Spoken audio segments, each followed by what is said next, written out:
Welcome to the intersection of technology, cybersecurity, and society. Welcome to ITSPMagazine. Knowledge is power, now more than ever.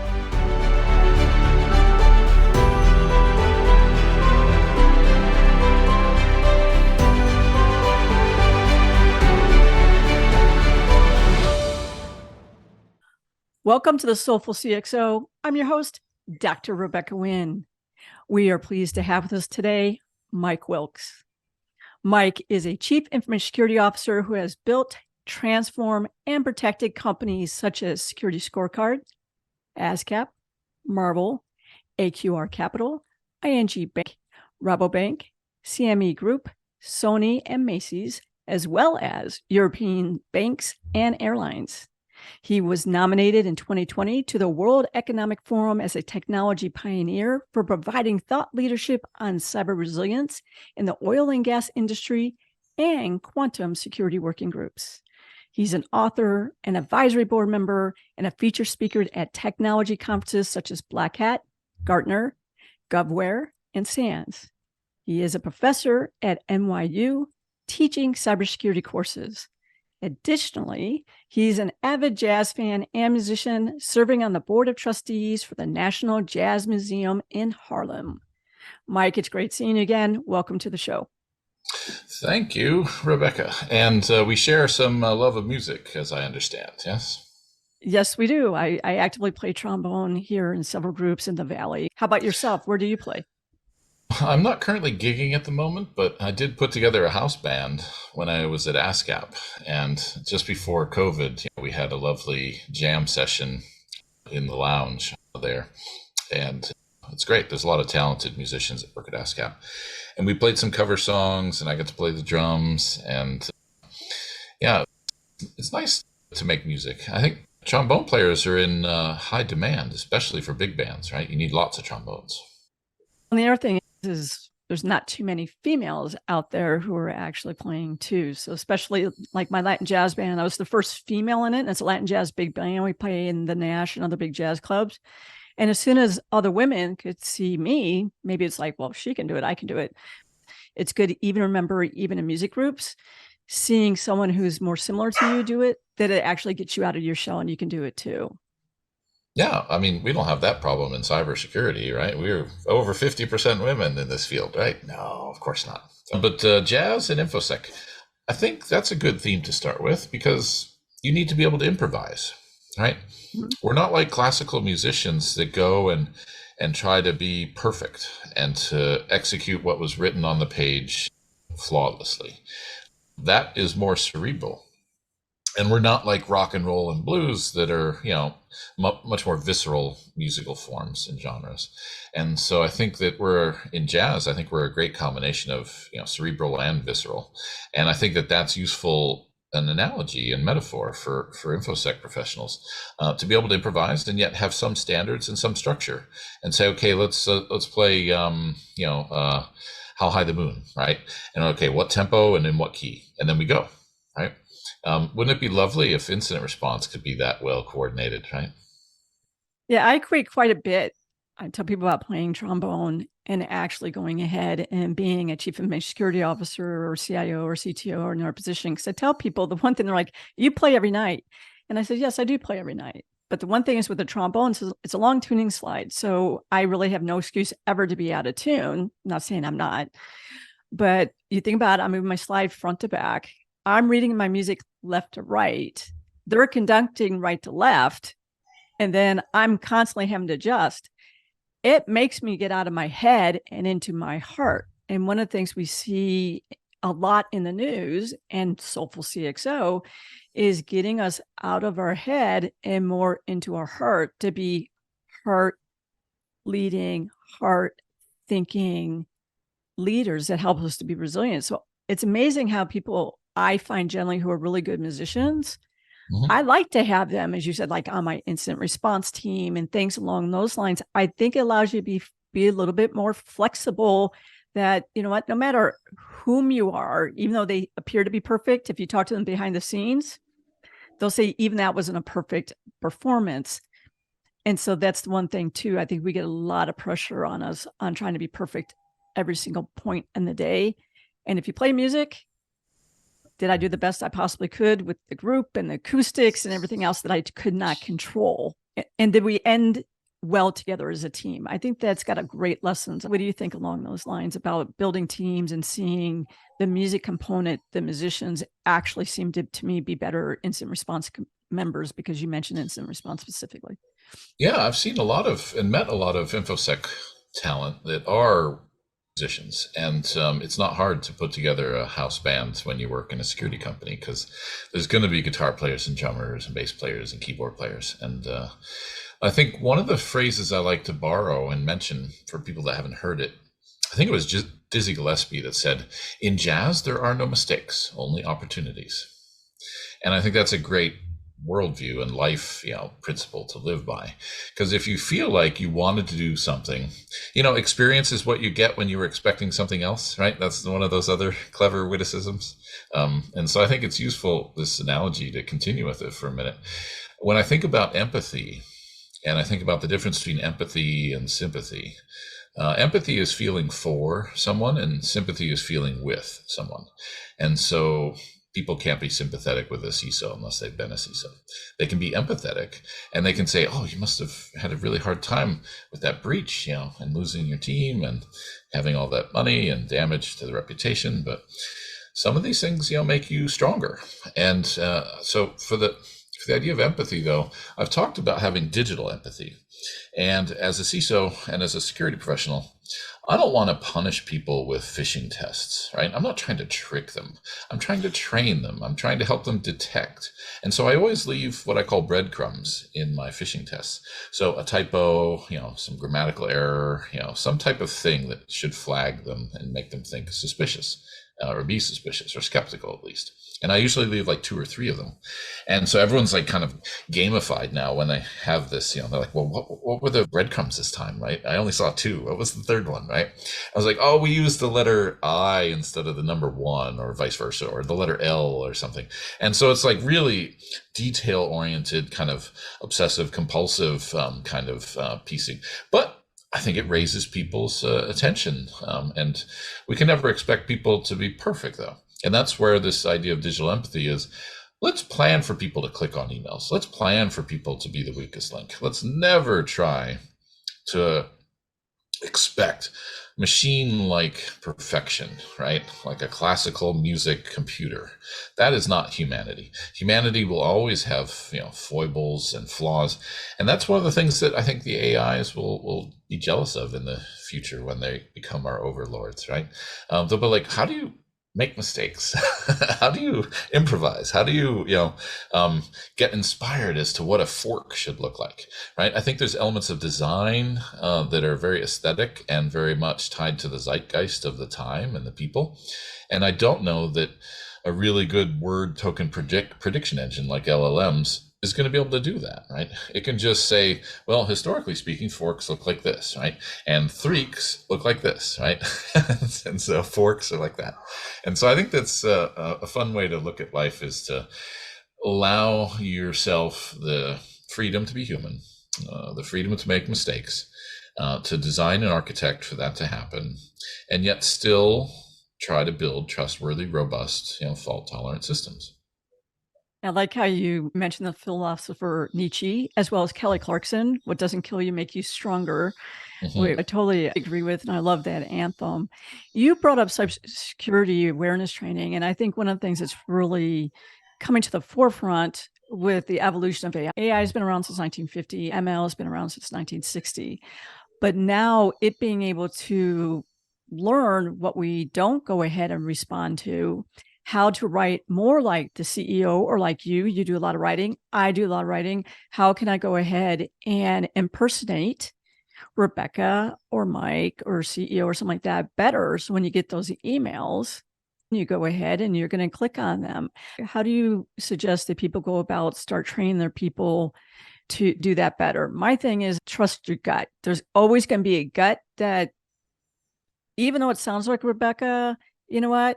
I'm going to go ahead and, whether it's another chat program that we have, or it's the text or telephone call, and Rebecca, did you really just send me this? It sounds like you, but I have never gotten an email from you along these lines. How are you guys training that, or how do you suggest people train that? Because it's not in the gamification right now. It's not in those programs. So I think it's critical to go ahead and make sure that people are aware of that. Yeah, I think the biggest mitigation, deep and successful fakes, is process. And so if someone is saying, hey, I need you to wire $10 million to the Cayman Islands, and they have my voice because I've recorded lectures and they're on YouTube. So process is your defense, meaning you need to make that, like you mentioned, an out-of-band confirmation. So if you get an email from someone, well, don't email them back and say, was this you? Because if it was, an account that's been taken over, of course the bad actor is going to write back and say, yes, it was me. And of course, don't hit them up on Slack or Teams either, because that's probably a compromised channel as well. Right. So you're going to need to make a phone call or a text message. And, a lot of the CEO impersonation scams are appealing to authority, our desire to please, authority figures. So you're honored that the CEO is asking you to go buy a whole bunch of Google Play Store cards, scratch off the back, send the photo to them so you can hand them out at a meeting, or she can hand them out at a meeting. So we have to desensitize people to those call to action, because that's going to be the suspicious element. All the other things are going to be perfect. The voice, the text, even the email address and the phone number can be spoofed, So really, you just have to think, is this a normal ask? And if it's not a normal ask, then how can I get some confidence, that this call to action is actually an urgent, situation? And I think that the bad guys, bad girls as well, let's be equal opportunity here, they are going to be utilizing this, just like I've been reading about Dark Bert and Dark Bart, which is basically you take all the data on the dark web and you train an LLM. So now they have an even more efficient dark web librarian that can help them figure out who to go for, what password they probably used, because we have all these breaches for third parties. So if you use a password that's similar to those passwords, the main mitigation, as you know, is use a password manager and have really long, strong, unique passwords. Apparently GPT and LLMs have been used to augment the brute force techniques. So now you got to go at least 15 characters on your password. Yeah, I totally agree with you on that. And the other thing is, just because we mentioned about having that other channel, the one thing that I always tell people, you cannot beat the people up who go ahead and they go through the channel saying, is this really you? Is this something that we're really doing as a company? I get tired of hearing, I brought it to their attention and then I got reamed because I questioned. I reward people for questioning. Their intent is to protect the company and protect your data at large and your mind at large. So take that as a sign that they really care. Don't beat them up. I'd rather have people bring me 1,000 of them, that all of them are legit, than them question they don't bring me one, because that's what you see breaches happen. I got beat up so many times, or someone else got beat up sometimes, that it didn't seem right, but I was fearful that if I questioned. Yeah, no, I definitely like to have a policy of no surprises. And so I want people to come forward, and I love it when they do. And if you deploy like a fish report button, so that you can actually have that sort of collective awareness of the first event that's opened and someone sends something not right here, you can then, of course, protect hundreds of other colleagues, from that same failure. And so I think you need to, I think a good phishing program is going to be happening, monthly, or if not more often, and to be tailored to different departments and scenarios. One of my favorite call to action for the legal team is, click here because you've been served a subpoena, right? And so they're just like trained to like, oh my God. And so that's always going to be a challenge, I guess, is to figure out how to come up with not one to many, but sort of targeted in group and almost one-to-one education programs based on your previous performance of clicking, opening, downloading. And so humans will always be human. Let's make sure that we acknowledge that, embrace it. And that's one of the themes that I picked up from someone, if you're familiar, Kelly Shortridge. She wrote a book chaos security engineering with Aaron Reinhardt. And Kelly's a really great thinker and part of the Tinkerers tribe. Change the narrative, right? And to flip what we're looking at. You know that drawing of a duck that looks like a rabbit? It's like a Gestalt shift kind of drawing. So I often think that that's a good way to affect change, because you don't have to argue with people about, or you shouldn't argue about the facts, right? Which would be the ink dots on the page. But what you could argue about is what you see. And you can't see it as a duck if you see it as a rabbit, and you can't see it as both at the same time, unless you're really good at like fuzzing out your brain. I flip back and forth all the time on every one of them. But I think it's useful to be able to flip the narrative. And so you're not teaching anyone anything. You're not putting like the pigeonholes in a roll top desk, little bits of information in someone's brain, because that's not how we work and think. You just need to give them a new perspective, right? And that's when you can affect real good, really impactful change. And you were talking about philosophers. I would be remiss if I did not pull up my favorite philosophy quote, which is Heraclitus, an ancient Greek philosopher and historian, who said that you can never step into the same river twice. And I think it's a great analogy for the river of risk. It changes every minute, it has a different color, a different sound, a different flow rate. And so we really can't think of risk as just an annual questionnaire that you send off to your third parties once a year saying, hey, have you been breached in the last 12 months? And they're like, yeah, we were breached back in January. Didn't you read about it? It was a big deal. SMS Fatigue, one of their outsourced fourth party providers that have been compromised, right? Some people want to strap on a helmet and head right for that digital river of risk and embrace it and go through the class 5 rapids and then get out on the other side, right? And transform themselves to a cloud-based, cloud-native stack, right? That's modern. And other people just want to sit back on a inner tube with a 6-pack of beer and just lazily float along the oxbow of life, just taking it easy. And you need to know what kind of company you're in, and you need to know what kind of person you are. And if you have those aligned, then you can be happy. Yeah, that really goes along with today, where a lot of people are leaving current CISA roles, determining if they're actually going to go to Narcissa role. And I think part of that is not being in tune with your flow and what type of companies are more towards what I call your authentic self. I've done it myself too, where I've gone to a company, I've gone through all the interviews, and then found out very quickly that culture is not a culture that allows me to be my best self. How do you usually recommend people weed through all of that? And once you get there too, become a strong leader, because the other part of that is knowing what kind of leader that you innately are. What kind of presence do you have? What resonates with you? Well, I think that there's usually not just a monoculture. And so you can usually find, in a reasonably large organization, you can usually find your tribe, so to speak. And I'm always hired into a company as a disruptor. So that's part of my job description. I'm here to put on the big pants and say, okay, we're going to get a SOC 2 certification, and we're going to prove to people that we care about security. And then one up that, SOC 2 Type 2, right? We don't just do it once, we do it every day correctly, right? And then one up that, FedRAMP Moderate. And it takes a while to get listed and to be FedRAMP ready. And then you need your agency sponsor. That's just a way of me saying that there's different cultures, and you can find a group that can sustain you with intrinsically rewarding interactions and experience. It doesn't matter necessarily what the values are written on the wall in the lobby. Enron had lovely values written on the wall of their lobby, right? They didn't live by them. But if you do find yourself in an organization that is antithetical to your very being and worldview, then that's not a healthy environment for you. You're not going to be successful there. But if you do want to be a part of transformation, mindset is a lot harder to change than tool set. So you can come in and say, okay, let's get rid of this endpoint tool. Let's make sure we use this, as our firewall. But at the end of the day, all tools can be misconfigured. They can all be done poorly, and they can all be done well. So I like to be fairly agnostic about tool set, but about mindset, I definitely want to be a part of the tribe that is trying to make real change and not just check the box compliance. We've heard about this derogatory concept, right? Firewall, yes, we have a firewall. Check the box. Does the firewall have an any rule on it, right? Well, I don't care. I'm a compliance person. I just care that you have a firewall.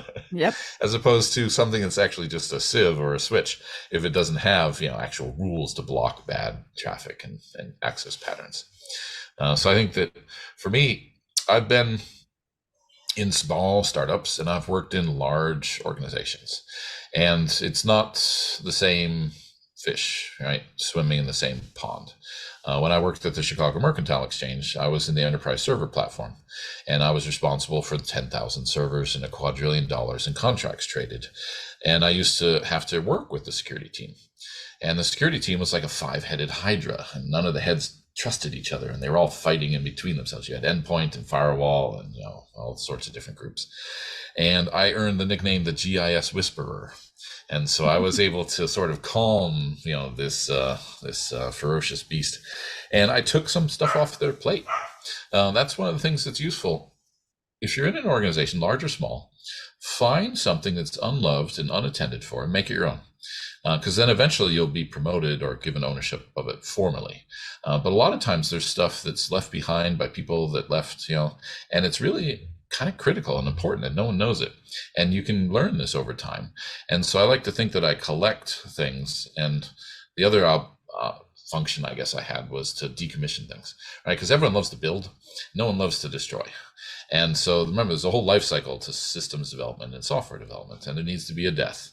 And so I always like to, as a trick, a little way of celebrating decommissions, I'll create a wiki page and I will put the decom dates and make like a technology graveyard and just say, hey, we got rid of Novell Network, or hey, we got rid of Windows 2008. And you celebrate those things just as much as you do, oh, we just got this cool new shiny tool that everyone wants that's super distracting, right? You've been in quite a few positions. Was there a point in time when you're like, I got this, I know this, I'm comfortable here, and I'm where I'm in the field in an area of expertise that I belong? Did you find one day or one moment that you like that switch from imposter to I got this? We do that music. There's a point where you practice all the time and you're like, I got this and I can feel it. I can feel the rhythm. I can feel it internally. It's part of my soul and I can breathe it. Yeah, you're present. You're intellectually and emotionally present in what you're doing.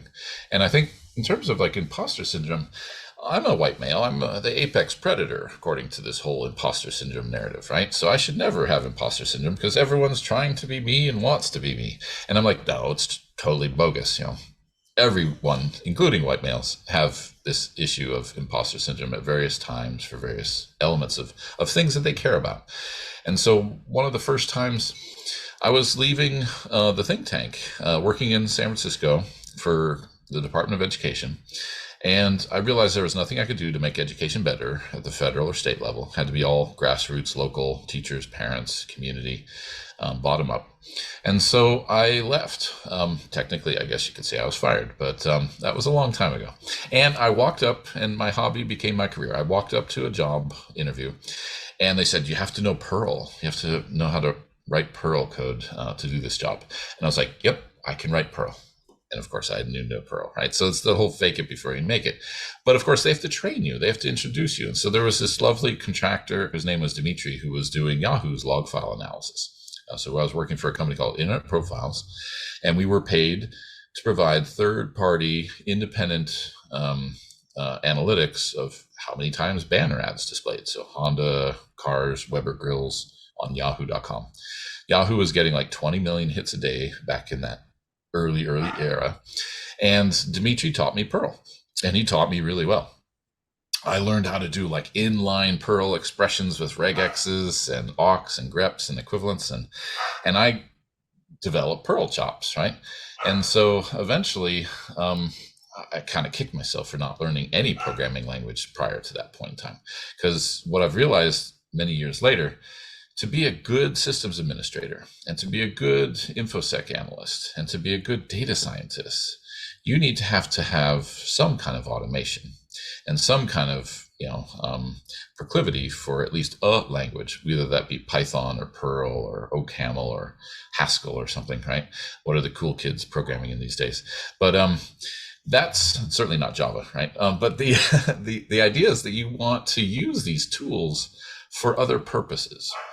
And so for me, one of the things that I always struggled with is that I studied philosophy in college, and people are like, why should I hire you? I want somebody to study computer science. And I'm like, no, man, that's crazy. That's like a sculptor studying chisels. No, a sculptor makes works of art. The chisels are just tools that you use, and computers, for me, are just tools that we use to do something else in this life, in this world, right? So we create an experience, we create a financial transaction. There's all sorts of other things. You don't study the Ding an sich, as they say in German. You don't study the thing unto itself, or at least you shouldn't. Some people can, but the rest of us should have, useful ways of abusing computers for a living. If you don't know 3 ways of abusing a tool, you don't know how to use it. And so I like to think of myself as a computer abuser. How did you get your resilience in the field that it can be so tough, especially being in it for the number of years you have? Because every year it's different, and our knocks are different every year. Well, that's a good question. I like to think of resilience in the non-engineering metallurgical sense. And if you think about a Volkswagen Beetle and someone crashes or bumps into and dents the fender, resilience in that case is just hammering back out the dent and making it look like it did prior to getting dented.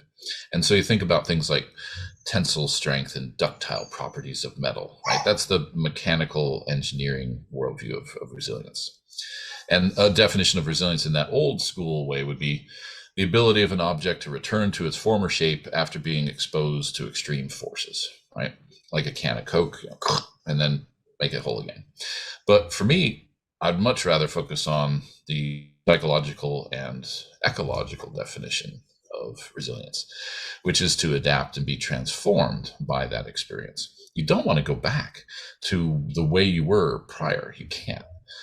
You want to become better. And so I think of Nicholas Taleb's Anti-Fragile and the idea that bones get stronger when we subject them to force. They get atrophied if they're not. And so I think we need to build systems from that definition of resilience. My own resilience is music and teaching. Teaching gives me energy. I teach at NYU. I've taught HackerU, ThriveDX courses to hundreds of students. And I love helping people find that spark. What is that thing that is really just, interesting for them, intrinsically interesting, not extrinsic? You're not just doing it for the money. If you do it for the money, you'll burn out fast, even if you get tons of money. It's just not a sustainable level of play. And here I refer to Finite and Infinite Games, a book I read in college, which is actually a fairly religious book. But the idea in my mind is that there's no finish line to security. You're not like, oh, today we're secure, and then you're done. It's like the game of catch. The game of catch is infinite. You practice the game, you play the game in order to get good at it and have fun. And so if you want to approach InfoSec as an infinite game, then you've already gotten rid of some of the baggage about, like, are we secure? Are we not secure? That's a very, subjective question. And so I think it's useful for us to approach the career in our path as ways of tuning in sometimes and then tuning out. Maybe you need to take a sabbatical and go walkabout for a year, in Southeast Asia or something, or you just want to go, meditate in the Pacific Northwest, and recoup and regenerate. I don't think we pay enough attention to the wellness elements of how to be balanced. And so there's a lot of unhealthy coping strategies that emerge, drugs, weight gain, loss of sleep, alcoholism, all sorts of challenges. And if we don't talk about them, then we're doing ourselves a disservice. We really do need to find sustainable, healthy ways to survive this stress and to become stronger and better because of it. Unfortunately, our time has totally flown by. What is the best way for people to reach out to you for advisory services, learn more about your courses, and to reach out to you for speaking engagements? Yeah, I'm available. I have a LinkedIn page, and it's my handle is Eclecticus, Eclectiqus. And if I were to ever have a comic book, my character would be Professor Eclecticus, right? And I'd be like a Hogwarts robed professor that has superpowers of the intellect or something. So that's my my favorite self-image there. But yeah, happy to reach out. And I teach at NYU. I'll be starting to teach a course at Columbia in the spring, and that's usually one course per year. And then I have an online course that NYU included on threat intelligence and cybersecurity analytics called TICA. which is part of their 9-month CISO and CIO program. And it's offered as a standalone. So I love it when the students reach out to me and connect. So if you've ever been my student and haven't connected, make sure you do connect. I can always introduce you when you're looking for work or looking for new ideas. And if you don't know me and you thought that you might like to listen to me, I have some of my courses that I published on YouTube for that I don't teach anymore. So you can get Professor Eclecticus for free. Mike, that's great. Thank you so much for being on the show. You are a soulful CXO. Well, thank you very much, Dr. Rebecca, and it was my pleasure to speak with you today. Thanks for those great questions. We hope you enjoyed this conversation. If you learned something new and this story made you think, then share ITSPMagazine with your friends, family, and colleagues. If you represent a company and wish to associate your brand with our conversations, sponsor one or more of our columns. We hope you will come back for more stories and follow us on our journey. You can always find us at the intersection of technology, cybersecurity, and society.